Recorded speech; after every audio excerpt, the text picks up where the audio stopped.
Am I the a-hole for no longer doing the dishes after my wife called me her dish B-word? My office is only a couple miles from my house, so I usually go home for lunch every day. Since it is so close, I have time to do the dishes, take out the trash, switch the laundry, etc. before I go back to work. I find it's a nice use of my lunch break. It helps to free up some time in the evening, so I can relax more with my family. A couple weeks ago, my wife had a few of her girlfriends over for drinks. I was in the other room watching TV, but I could hear them talking and laughing, and I heard my wife make a comment about how she has me trained so well. I come home on my lunch break to do the dishes and called me her dish B. It really rubbed me the wrong way. Even if she was just joking with her friends, it felt really demeaning to me. It felt like she was putting me down so that she could feel bigger in front of her friends. So I didn't do the dishes or any other chores when I was at home at lunch the next day. My wife gets home from work before me every day, and instead of coming home to a clean kitchen and empty sink, there are dishes piled up and the trash needs to be taken out, etc. When I got home, my wife was doing the dishes and told me I need to give her a hand because she needs to get dinner started. She asked if I came home for lunch that day, and I said I did. She asked why I didn't do the dishes, and I told her that her dish B was on strike. She stopped what she was doing and looked at me with her mouth open. I told her that, yeah, I heard what she said, and that I don't appreciate her putting me down to her friends just so that she can feel good about herself. She said she was just joking around and she doesn't really think about me that way. I told her she would flip her crap if she heard me talk about her that way to my friends. She said they were just joking around, and it didn't mean she actually thought that. I told her I want to believe her, but I honestly don't think she was just joking. I told her I think I might just start going out to eat at lunch, or take a lunch to the office from now on. She told me I was being petty and overreacting. I told her I don't think I am. She then asked if I was going to help her with the dishes so she can start dinner, and I said, no, I don't think I will. I told her I will play with the kids to keep them distracted since we are having a later dinner that night. After the kids went to bed, she told me I was being an a-hole about one little joke that she didn't even mean, and I was blowing this way out of proportion. I told her she knows how much she'd freak out at me if I said something like that, so I don't think I'm overreacting at all. I told her respect goes both ways and she doesn't get to put me down to her friends to make her feel bigger. Now for the top comments. Not the a-hole. Your wife demeaned you to her friends. That's what really bothers me. She made me the butt of a joke to make her friends laugh. And to imply that she has me trained? The whole thing just makes me feel less than and unappreciated, when all I was doing was trying to make our lives a little easier and to give us a little more time with the kids each night. Okay, I'm a wife and my husband does a lot around the house. If I made a joke, which I wouldn't, about him being a little homemaker and he told me it hurt him, you know what I'd do? I'd apologize. Just straight up own it. Tell him I'm sorry I was insensitive and dismissive of him. I'd not only never do it again, but make sure I said, in front of the same friends and him, that I had messed up and was stupid. That I valued him and his contribution to our marriage. And I'd make damn sure I never took his contributions for granted. But what do I know though? I've only been married 31 years.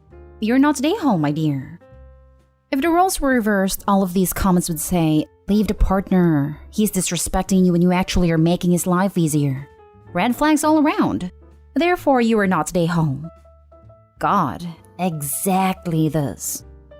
You are exactly correct. If the situation was reversed, you'd be turning you behind for demeaning your wife, even if it was just a joke.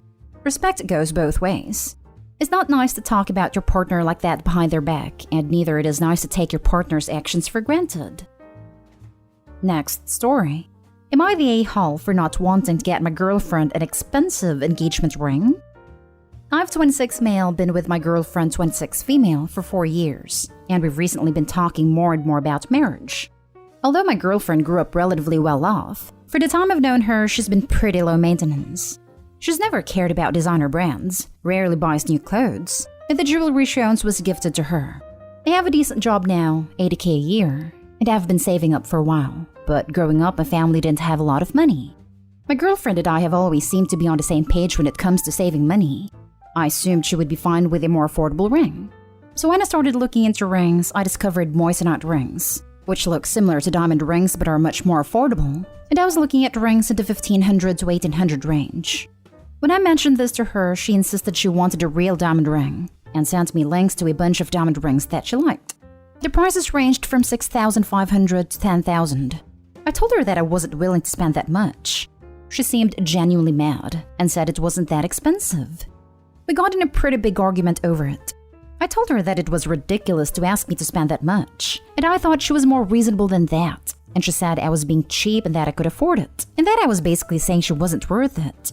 I told her no one is worth a $10,000 ring. Eventually, my girlfriend said she didn't care, and that I should get whatever ring I want. But she's clearly still mad, and I know this is going to be an ongoing argument. I'm a bit frustrated because this seems out of left field. I've always known marriage is super important to her, but I didn't realize she'd insist on a diamond ring. So I talked to my older sister about it, who, despite agreeing diamond rings were stupidly priced, sided with my girlfriend. Said if I could afford it, she didn't see the big deal. She added that my girlfriend has done so much for me, and I was being an a-hole about this.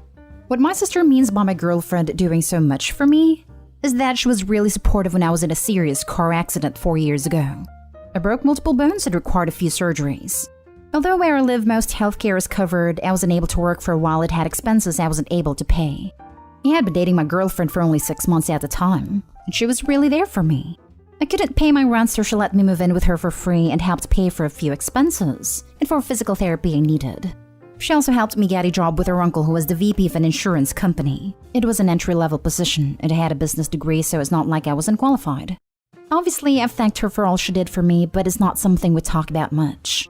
I don't think I'm obligated to buy an expensive ring because she helped me out a few years ago. But if my own sister said this, I'm guessing my girlfriend must feel the way as well. Am I the a-hole here? Gently, you're the a-hole. I completely get not wanting to spend your money like that or put any coin into the pockets of the beer's monopoly. But by saying no one is worth $10,000, you have inadvertently assigned monetary value to the woman you want to spend the rest of your life with. You both should sit down and look at alternatives together. Don't frame it as her not being worth it. Try to educate her on the unethical nature of the diamond trade and see if she wants an alternative stone. Opie doesn't give a crap about blood diamonds. He cares that it costs a lot. Him educating her about it, just him using a different cudgel to get her to agree with him. And I'm not saying is wrong. $10,000 is a huge amount. But the girlfriend is smart. She's not going to be fooled by sudden serious concern at how unethical diamonds are. You're the a-hole. She's typically low maintenance and agreeable. She supported you and stepped up when you needed her without complaint. She had asked for this one thing you find unreasonable but can afford. It's something she's going to wear every day for the rest of her life. Talk with her about it. Ask her to explain why it's so important to her without interrupting or arguing. That part is important. When it's your turn, tell her why you think it's too much.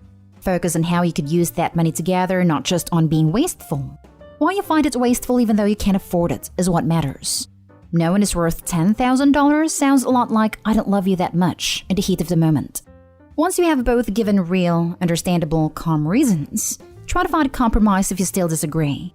A diamond is important to her, so can you give her a budget you feel is responsible? Can you nudge that budget into an area that feels slightly uncomfortable to you? Neither of you may love the feeling of compromise, but that's what a healthy marriage takes. She's already shown you the richer/poorer sickness and health part. Now show her you can work with her to find solutions when you disagree. Thanks for the advice. I think I needed to hear this. We really need to talk about it again without getting into an argument over it. Edit. This post got way more attention than I expected. I've definitely reconsidered my stance. I'm going to talk about this more with her. Thanks for all your help. Next story is titled, Am I the a-hole for not stepping up to be part of my kid's younger half-sibling's life? The mother of my 3 kids cheated on me during our marriage, and she ended up pregnant. I started divorce proceedings as soon as I found out, and DNA tests confirmed her youngest child was not mine. It also got me out of any responsibility because I knew the name of the real father and provided it to them. In the last 5 years, I have not wanted any part of my ex's other child. She has wanted me to, as the guy she cheated with is a deadbeat, and no guy she has dated since has wanted to take on her youngest as their own.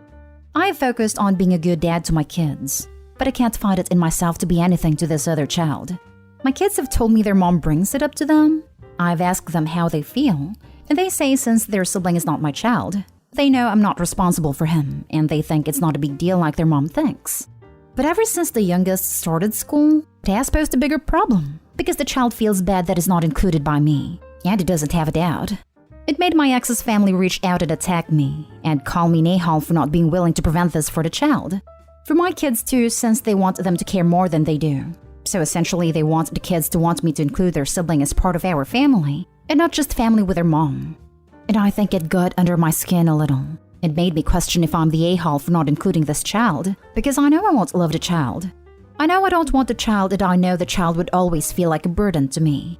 I have been called an a-hole more in the last 2 months than ever before. Am I the a-hole? Now for the top comments.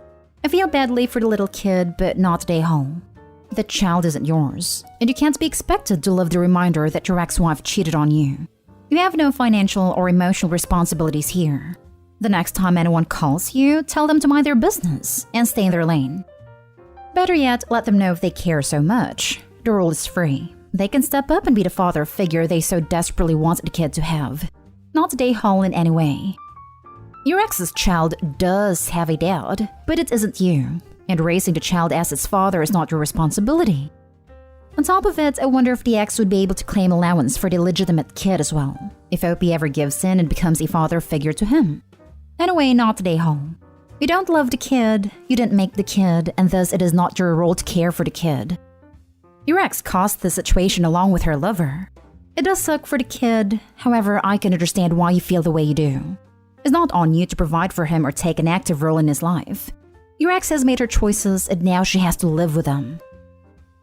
And now for the last story.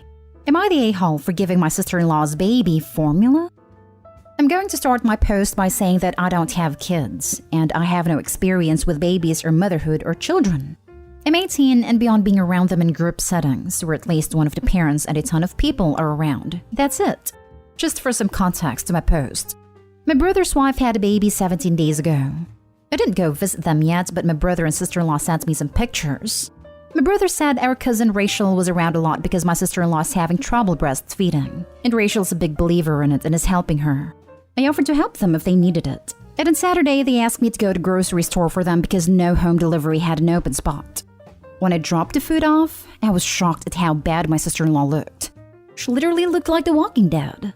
Barely awake and not showered, and she was actually crying because she was so frustrated. It actually scared me how bad she looked. At first, I didn't want to butt in, but it bothered me so much I went back to the store and got a can of baby formula. I figured it would give her a break and my niece could eat. It was even worse when I gave it to my sister-in-law, because I said it was no big deal if my niece got formula. My sister-in-law broke down and I was honestly scared because she was weeping. Like in the movies when someone dies kind of weeping. No one told her it was okay not to breastfeed. She felt so guilty because of Rachel butting in and no one telling her formula was okay. He actually ripped my brother a new one because he sat back while my sister-in-law suffered. There was no way he didn't see how bad she looked. No offense, but she looked terrible. I got my sister-in-law to shower after my niece ate and fell asleep, and I changed the sheets on the bed and told my sister-in-law to sleep while my niece slept. And I said I would get more baby formula. I thought I did the right thing, because my sister-in-law actually stopped crying, showered and slept. And the next 3 days she looked better and didn't cry again, and my niece gets full. My idiot brother smarted up and told Rachel to stay away, and everyone else, especially our parents and sister-in-law's parents, to butt out. Now they take turns feeding, so they both can sleep. My parents and Rachel are furious at me. Sister-in-law's sister was in agreement with Rachel and left me an angry voicemail full of swearing. Rachel basically had sister-in-law holding the baby while topless 24/7, and my dumb brother sat there and didn't help with the baby at all. Rachel breastfed all her kids until they could walk and talk and never had problems, but my sister-in-law obviously did. My dad said I overstepped and should not have butted in. And normally I'm big on minding your own business, but this time I was really scared after seeing sister-in-law on Saturday. Since I'm not a mother or baby expert, I have no idea what it is like with a newborn. Now I'm second-guessing after feeling like I did the right thing, because everyone is angry with me and say I should mind my own business. Not today, home. You probably saved the baby's life. Husband should have taken her to the hospital and they would have probably done the same thing, giving the baby formula. Some people are so smug about thinking they are right, they ignore the facts under their noses. Not only that, you're a smart, kind and loving person. Thank you for saying this. It sounds stupid, but I was second-guessing because everyone got so mad. But honestly, I have never been more afraid when I saw my sister-in-law. You did the right thing. My baby is around the same age, so going through it too. And the first couple of weeks of trying to breastfeed is tough. We had to supplement with formula the first week. But a fed newborn is best for everyone. All that matters is they're not starving and they're growing.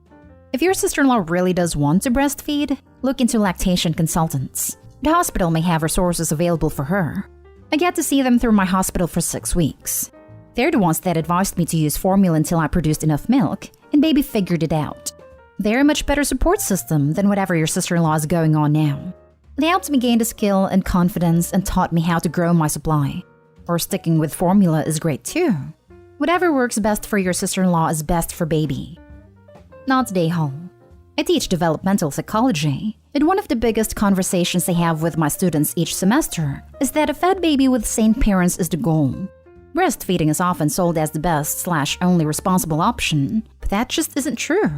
While breast milk is associated with better short-term outcomes, by the time kids are in school, there is no significant difference between breastfed and formula kids.